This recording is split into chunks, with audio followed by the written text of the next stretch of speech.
Bucks Warriors, is that the most likely finals matchup? Yeah, so I think so. I'm not saying I'm putting some high percentage on it. When the Bucks play healthy at the top of their game, I don't think anybody can match their level. And what was impressive about this particular game to me, the Kings really wanted this game.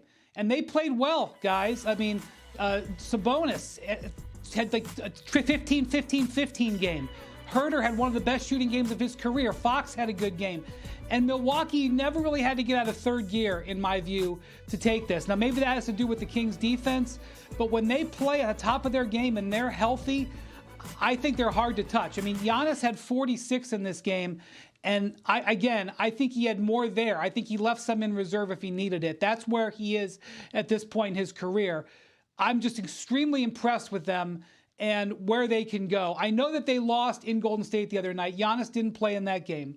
But they get to play the Suns tonight. We'll see who plays in that one. But they are just a very impressive team. Stephen A., I'm really conflicted with the Warriors because my experience level tells me I have seen so many teams I have covered on a daily basis, teams that have championship resumes, and they just get bored. And this team, granted Steph has had 2 injuries this year, this team radiates boredness to me when they're on the road, their defensive intensity especially. So I don't know what to say, Stephen A. I know that you build habits over the course of the regular season. I know that it is extremely rare for a team to do one thing for 5 months and then all of a sudden, when the playoffs come, say, now we're going to do this on defense. But I also have to respect that this Warriors team has the form that they showed last night in them. And when they play that way, you're not beating them 4 out of 7. The only thing that's holding me back from saying the Warriors are going to take this West is the uncertainty with Andrew Wiggins, which it sounds genuinely, even talking to some people within the team, that there is uncertainty with him. If he's not there, they can't hit the top level, I don't think. But Stephen A., I know that there's 100 different reasons to lean against the Warriors, but I can't help it. I know that they've got that gear. They showed it last night, and I've got to respect it.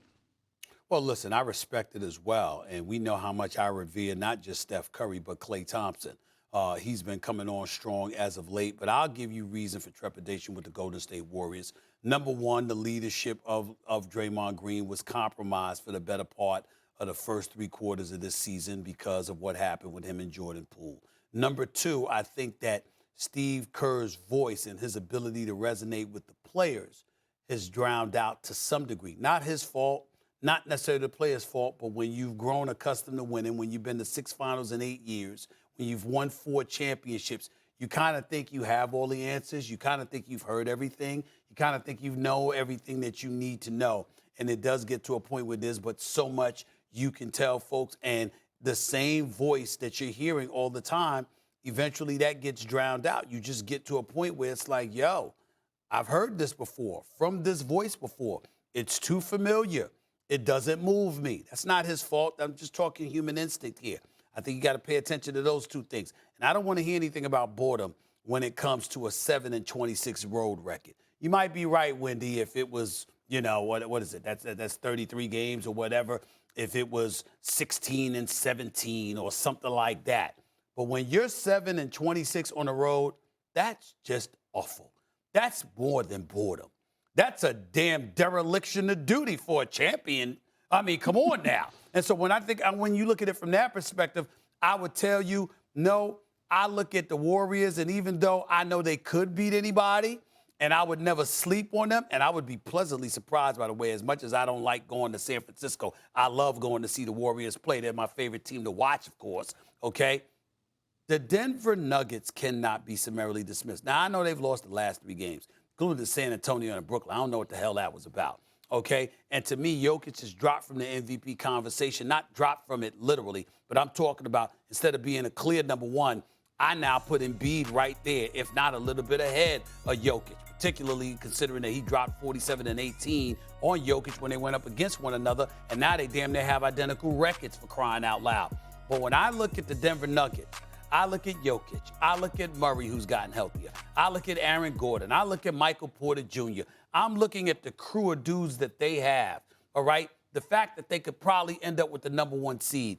The fact that you'd have to go through the Mile High City and that altitude in order to beat them. Not to say that Golden State hasn't beaten them on the road before, because they have.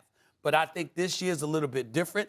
And I don't think that we can sit up there and look at the Warriors and say Warriors against the Milwaukee Bucks. I think we'd have to say Denver before we have to say Golden State. Who is the most at stake in Dallas?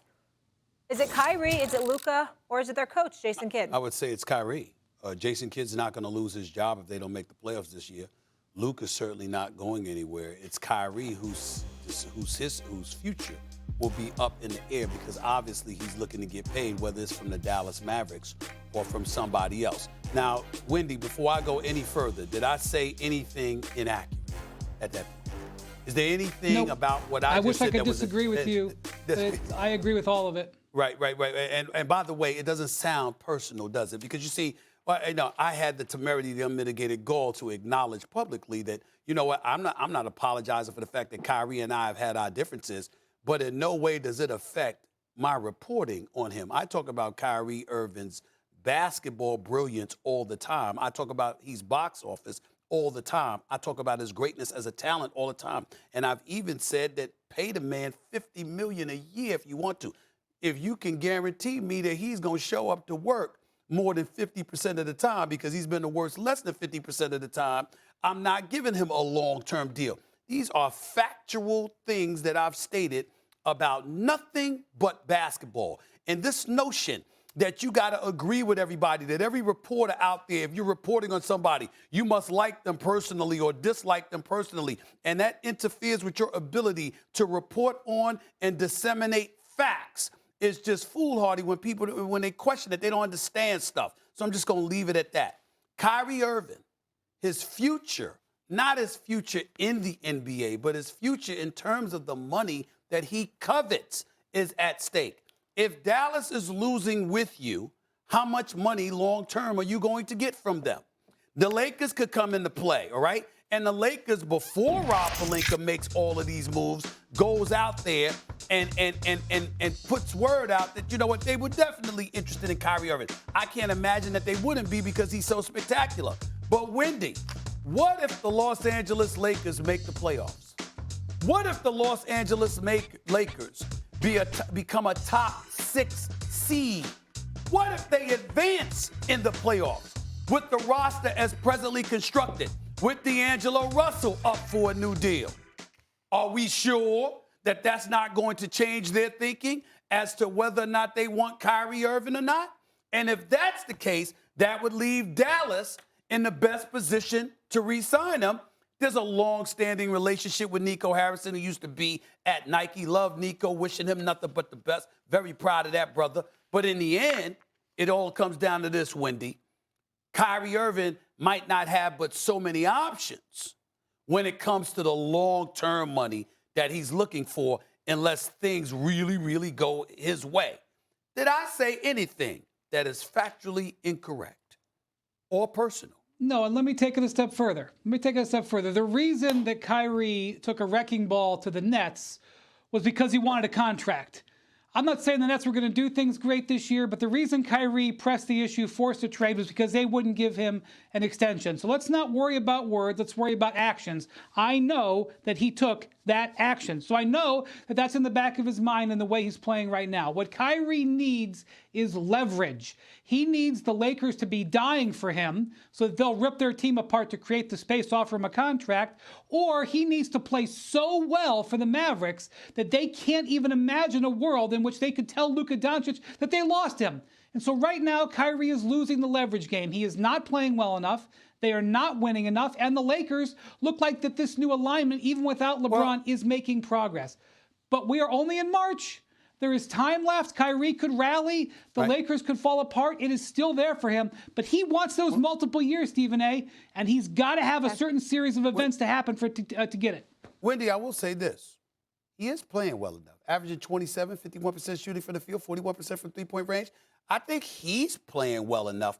The results aren't good enough because they're losing more than they're winning. But he's doing what he was brought there to do, and I think he deserves credit for that. But in the end, if you're doing what you're doing and y'all are still not winning games, then that might be justification for not paying you what you want to get paid. Okay. That's all that's going on with Kyrie. But he's doing his job. He just has to play well and often. Can't miss more than 50% of his games. Thanks for watching ESPN on YouTube. For live streaming, sports, and premium content, subscribe to ESPN+.